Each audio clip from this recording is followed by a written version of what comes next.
Halo semuanya, selamat datang lagi di channel saya, Kevas Evander. Di video kali ini kita akan ngebahas analisa fundamental untuk saham Ace Hardware. Seperti apakah pembahasannya? Makanya langsung aja kita mulai. Seperti biasa, kita akan mulai dari pertumbuhan revenue-nya terlebih dahulu, khususnya tahun-tahun sebelum pandemik. Di sini kita bisa melihat ya, di mana Ace Hardware selalu berhasil untuk meningkatkan revenue-nya dengan pertumbuhan itu rata-ratanya 12,1% per tahun. Ini angka pertumbuhan yang menurut saya tinggi ya, hampir 3 kali lipat dari rata-rata pertumbuhan inflasi di Indonesia. Jadi ini tentu menunjukkan bahwa Ace Hardware ini memiliki konsisten pertumbuhan penjualan yang sangat baik. Akan tetapi tahun 2020 ini kita bisa melihat di mana pertumbuhannya itu turun sebesar 8,1%. Nah, apa saja komponen revenue yang ada di Ace Hardware ini? Kita bisa melihat breakdown-nya seperti demikian. Jadi, Ace Hardware ini tuh punya 3 kategori untuk keseluruhan produk mereka yang dijual di Ace Hardware. Pertama ada home improvement, kemudian ada lifestyle, dan kemudian ada produk mainan. Kita melihat home improvement itu paling besar porsinya dan nilainya juga terus meningkat. Begitu juga dengan untuk yang lifestyle ya. Yang warna hijau ini angkanya juga terus meningkat. Dan untuk kinerja kuartal 3 2020-nya, kita bisa melihat di sini bahwa memang semuanya itu mengalami penurunan. Baik dari home improvement, turun 9%, lifestyle turun 5%, toys penurunannya cukup dalam, 17%, tapi karena ini memang angkanya masih kecil, jadi seakan-akan penurunan secara persentase itu besar. Dan totalnya memang minus 8,1%. Nah, di sini sebenarnya Ace Hardware ini kinerjanya cukup baik ditopang oleh produk dari lifestyle product. Kenapa? Karena kita melihat dia nilainya nggak jauh beda dengan home improvement, tapi dia mengalami pertumbuhan yang lebih sedikit dibandingkan dari home improvement-nya. Dan secara porsi, kita bisa lihat di sini, porsi untuk produk kategori lifestyle itu terus mengalami peningkatan sejak 5 tahun terakhir. Home improvement, yes, tadi kita lihat angkanya meningkat, tapi lifestyle ini peningkatannya lebih cepat, sehingga porsinya itu dari 37% di tahun 2014, sekarang itu udah meningkat hampir 42% di tahun 2019. Sekarang ya sekitar sama ya, masih stabil di kisaran 41%. Sedangkan home improvement, tadi again, angkanya masih naik, tapi porsinya semakin lama semakin bisa diimbangi oleh produk lifestyle. Jadi, pertumbuhan yang cepat itu juga didukung oleh segmen keduanya Ace Hardware. Jadi, ini menunjukkan pertumbuhan yang menurut saya baik. Nah, selanjutnya kita akan melihat dari sisi profitabilitas marginnya. Kita melihat gross profit margin, operating, dan net profit margin. Kita melihat dulu gross profit marginnya. Sebenarnya, Ace Hardware ini memiliki gross profit margin yang sangat stabil, selalu di kisaran 47% ya, dari 2015 sampai ke 2019 ini stabil banget angkanya. Dan di tahun 2020 ini ternyata gross profitnya mengalami peningkatan sebesar sekitar 1,5%-an. Nah, di balik gross profit margin yang cenderung stabil, itu kan berarti kita bisa nilai bahwa produk-produk yang dijual sama Ace Hardware ini, kayak ibaratnya mereka tuh udah punya satu formula untuk nentuin harga jual produk yang dijual di Ace Hardware. Dan ya kurang lebih mereka markup harga yang ada di Ace Hardware itu sekitar 2 kali lipat gitu. Misalnya produk yang mereka beli modalnya harganya 500.000 dijual ya 1 juta rupiah. Kalau 1 juta rupiah itu berarti marginnya kan sekitar 50% ya GPM-nya. Tapi di sini sekitar 47%, artinya ya mungkin sekitar 950 ribuan lah. Jadi memang ibaratnya tuh mereka kayak udah punya satu formula khusus untuk nentuin harga jualnya, dan harga jual di Ace Hardware ini cenderung sangat stabil. Jadi gross profit margin-nya tuh bener-bener rapi banget ya, 47,5 sampai 47,6, 47,7 gitu. Nah, GPM-nya kan stabil, tapi operating profit margin-nya itu juga sebenarnya stabil. Ya, ada fluktuasi dikit tentunya, karena memang banyak beban-beban yang nggak semuanya itu kan bisa dikontrol juga ya, mulai dari kenaikan upah karyawan, kenaikan biaya sewa, dan lain sebagainya. Tapi sebenarnya OPM dari Ace Hardware ini juga cenderung sangat stabil banget sih menurut saya ya, kisaran 16% sampai 17%-an gitu. Akan tetapi di kuartal 3 2020 ini OPM-nya mengalami penurunan. Begitu juga dengan net profit margin, kita melihat selisih antara OPM dan NPM itu selalu stabil ya, kurang lebih ya sekitaran 3%-an.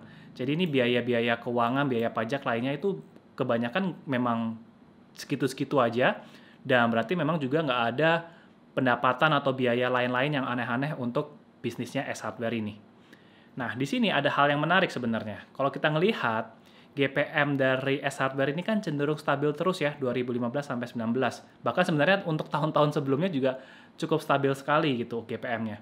Nah, di 2020 ini, GPM-nya mengalami peningkatan, tetapi kenapa OPM dan NPM-nya itu justru mengalami penurunan?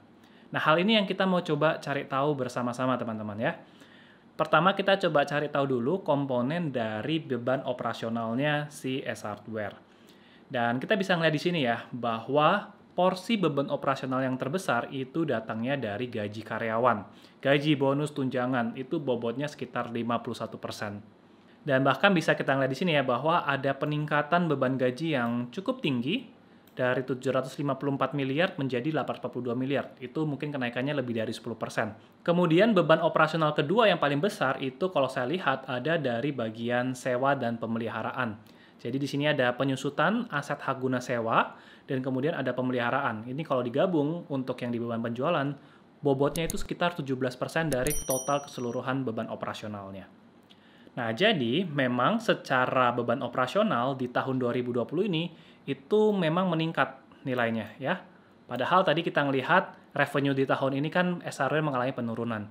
That's why ini yang membuat beban operasional dari S-Hardware ini cenderung meningkat tapi tanpa dibarengin dari peningkatan penjualan. That's why OPM dan NPM-nya jadi turun. Nah, di sini saya juga mau kasih lihat ya satu trivia sedikit ya. Untuk royalti dari S-Hardware. Jadi S-Hardware ini kan sebenarnya bukan brand lokal Indonesia ya, mereka ngambil dari luar, dari Amerika. Dan biasanya orang yang pakai brand dari luar itu kan pasti harus bayar royalti. Nah, di sini kalau kita hitung biaya royaltinya, ternyata menurut saya royaltinya itu sangat kecil sekali.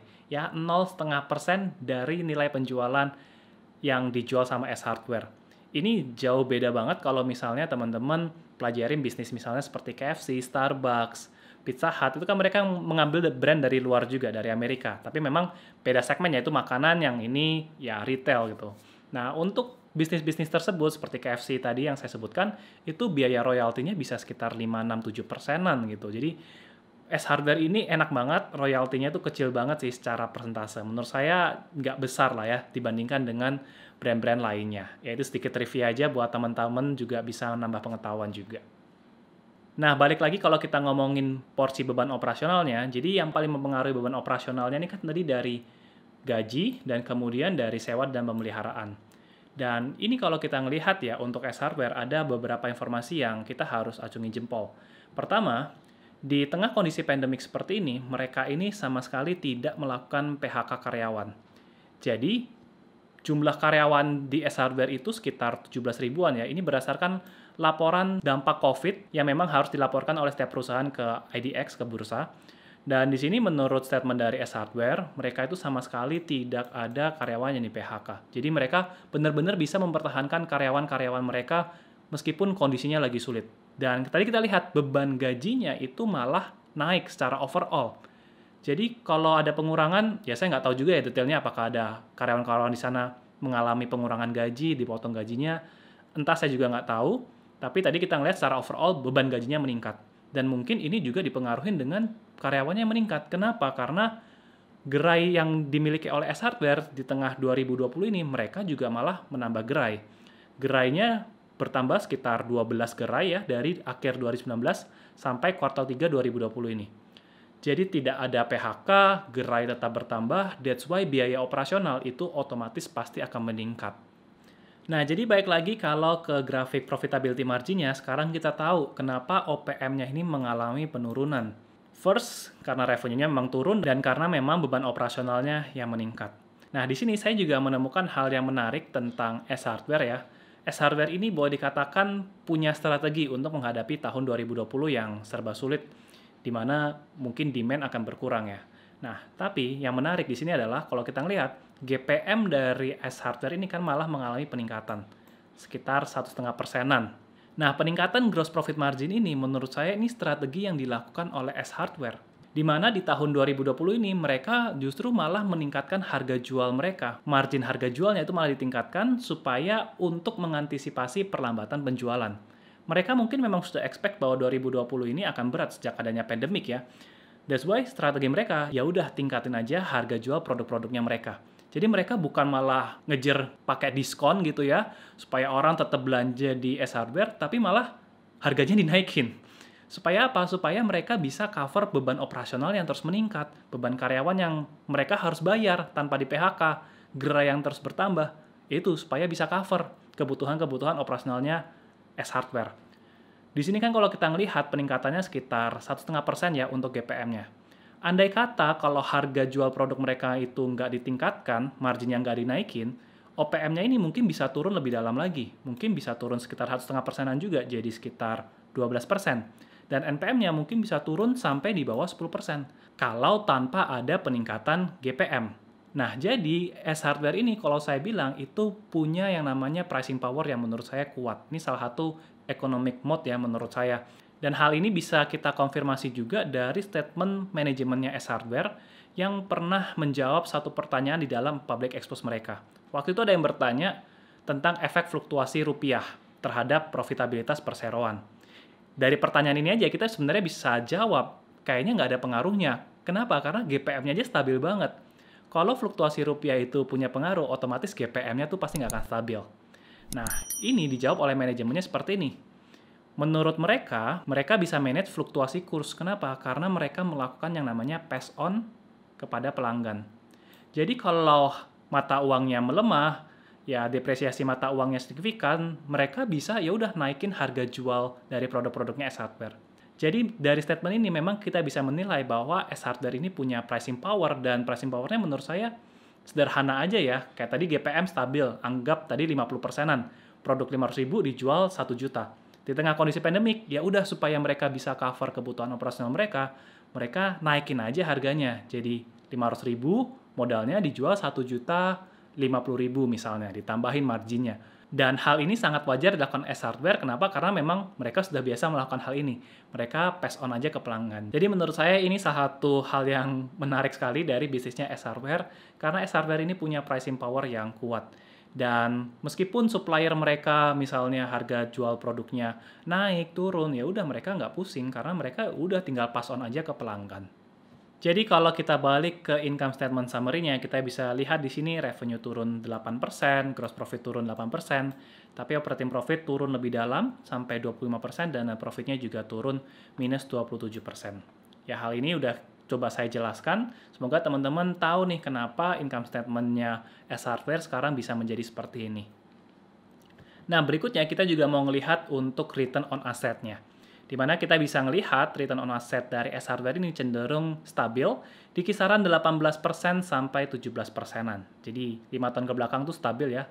Akan tapi tahun 2020 ini return on asset-nya secara trailing 12 month mengalami penurunan sampai 12%. Pertanyaannya, kenapa turun? Ya kan?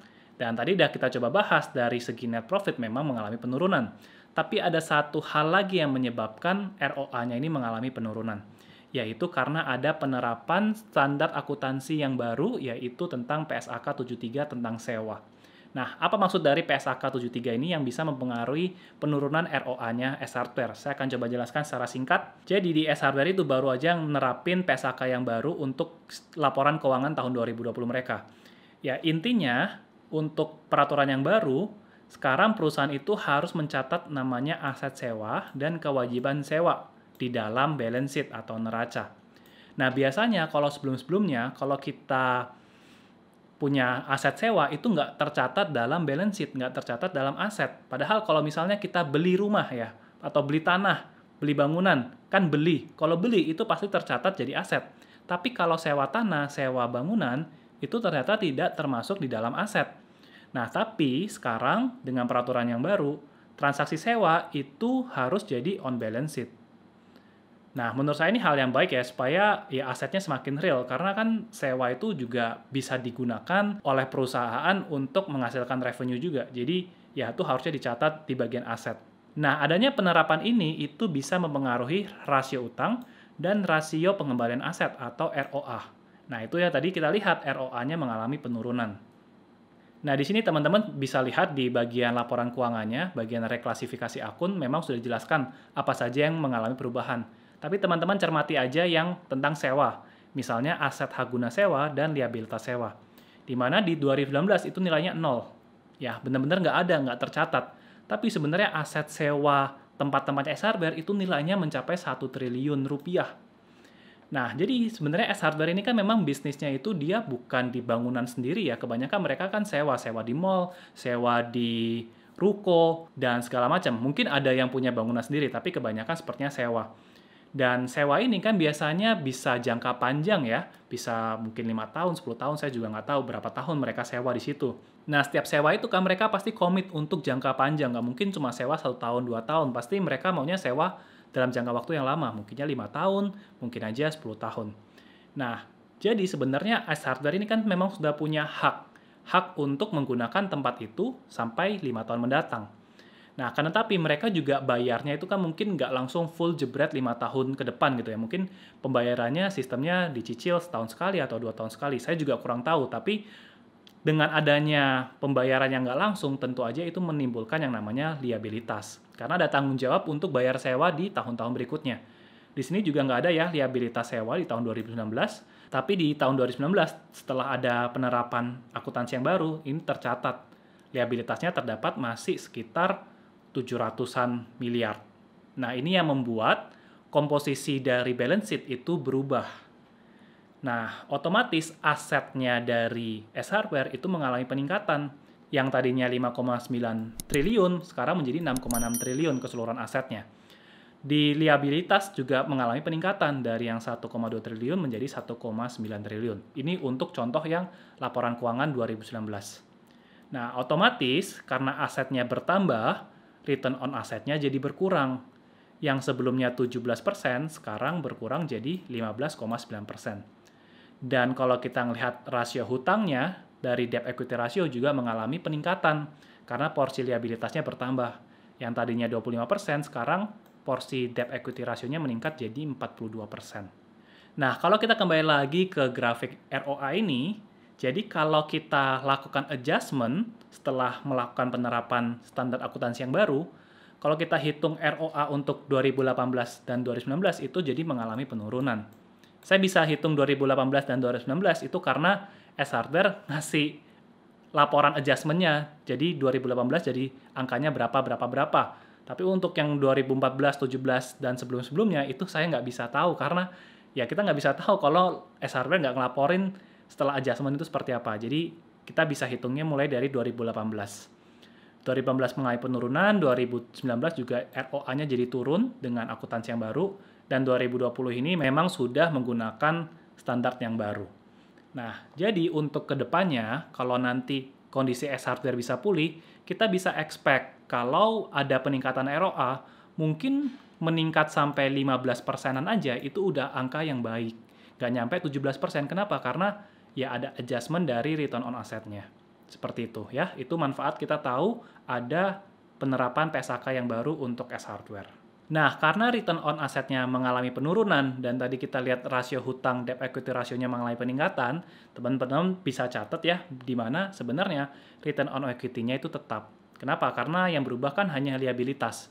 Equity-nya tidak berubah, jadi return on equity-nya itu sebenarnya tidak berubah. Jadi kalau kita menganalisa return on equity itu pasti nilainya akan tetap untuk tahun-tahun sebelumnya, tidak mengalami perubahan atau adjustment. Atau mungkin ada adjustment tapi adjustment-nya sangat minim, sifatnya nggak sesignifikan seperti return on asset ini. Berikutnya ada beberapa hal yang mau saya highlight tentang balance sheet-nya dari Ace Hardware ini, karena menurut saya Ace Hardware ini punya balance sheet yang sangat kuat. Pertama dilihat dari level kas-nya. Kasnya Ace Hardware ini mampu menutupi liabilitas lancar. Bahkan kalau kas ditambah dengan 1/5 saja persediaan mereka. Jadi mereka punya persediaan, kemudian di sell dari 1 juta jadi didiskon 80% gitu ya, tinggal 20% doang nilainya. Itu bisa menutupi seluruh liabilitas perusahaan. Jadi perusahaan ini memang punya level kas yang sangat tinggi, sangat kuat sekali. Kemudian kita juga bisa melihat bahwa mereka punya day sales outstanding itu sangat cepat, hanya kurang dari 5 hari, dan payable outstanding-nya itu lebih dari 10 hari. Jadi mereka lebih cepat nerima cash dibandingin harus bayar supplier. Dan kalau kita melihat day sales outstanding-nya itu hanya 5 hari. Kenapa? Karena memang bisnis Ace Hardware ini kan bisnisnya tuh bisnis to consumer ya. Jadi consumer beli, mereka ya otomatis bayarnya pakai cash. Kalaupun mereka nyicil kredit berhutang kepada Ace Hardware, mereka kan kebanyakan mungkin pakai credit card. Tapi kalau credit card, meskipun cicilannya 1 tahun ke depan atau 6 bulan, tetap aja bank itu kan akan langsung settle pembayaran ke Ace Hardware secara penuh, mungkin dalam 3 hari kerja. Jadi di sini menunjukkan bahwa memang ya Ace Hardware ini cash generation-nya itu sangat cepat sekali. Kemudian kita bisa ngeliat juga bahwa S Hardware ini di balik aset yang terus meningkat, mereka juga punya inventory yang stabil. Jadi tidak ada penumpukan inventory yang terlalu berlebihan. Kita bisa hitung dari rata-rata persediaan per gerai, itu mereka range-nya selalu stabil ya, kisaran persediaannya hanya sekitar 10-11 miliar. Dan rata-rata pendapatan per gerai itu sebenarnya bisa mencapai 29-32 miliar.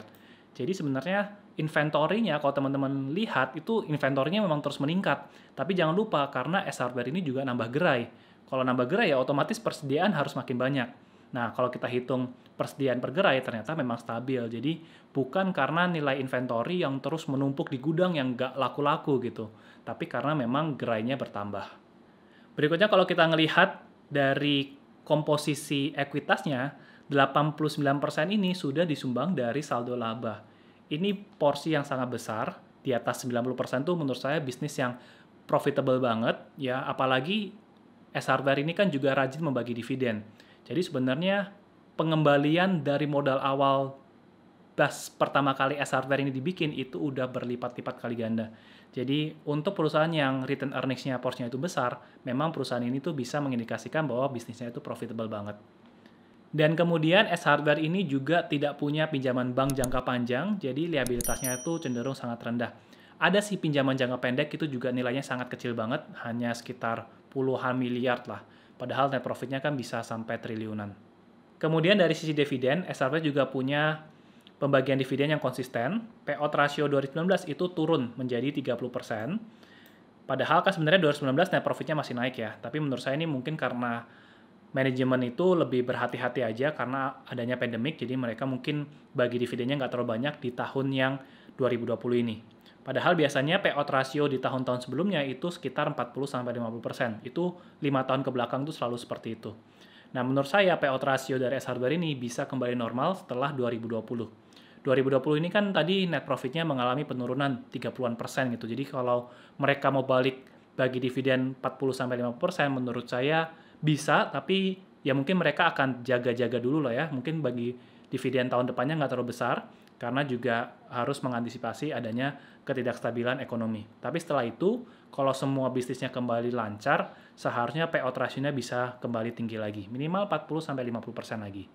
Nah, dengan payout ratio sekitar 40-50%, dividen yield untuk S Hardware dibandingkan dengan harganya, itu sebenarnya juga nggak terlalu besar, hanya kisaran 1-2% aja. Tapi kalau teman-teman mau mencari kekonsistensian pembagian dividen, ini S Hardware bisa menjadi salah satu pilihan saham yang rutin dalam membagikan dividen. Oke, berikutnya kita ngomongin harga. Sekarang harga S Hardware itu di kisaran 1.705 dan dia pernah tertinggi di tahun 2019 itu di kisaran 1.920. Nah, ada yang menarik tentang harga dari S Hardware. Biasanya perusahaan itu melakukan buyback. Sekarang ini S Hardware sedang dalam kondisi sellback. Artinya, S Hardware ini dulunya udah pernah lakuin buyback dan sekarang mereka sedang menjual kembali saham-saham yang pernah mereka beli. Nah, ini laporannya masih baru ya, dari mulai November sampai 3 Desember kemarin. Di mana awalnya S Hardware ini punya sekitar 325 ribuan lot lah ya. Karena kan udah dijual 2.500, berarti sekitar 325 ribu lot sebelumnya. Dan sekarang terakhir sisanya itu 156 ribu. Artinya sudah dijual hampir separohnya. Dan harga jualnya itu ada di kisaran paling rendah itu sekitar 1.615 dan yang paling tinggi itu sampai di 1.731. Jadi, harga 1.600 sampai 1.700 itu menurut manajemen S Hardware udah merupakan harga yang cukup wajar untuk mereka melakukan aksi taking profit dari saham-saham yang pernah mereka beli.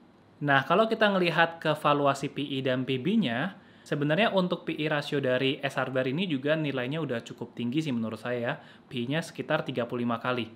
Dan PE 35 kali ini sudah berada di plus 2 standar deviasinya. Jadi memang sudah cenderung mahal.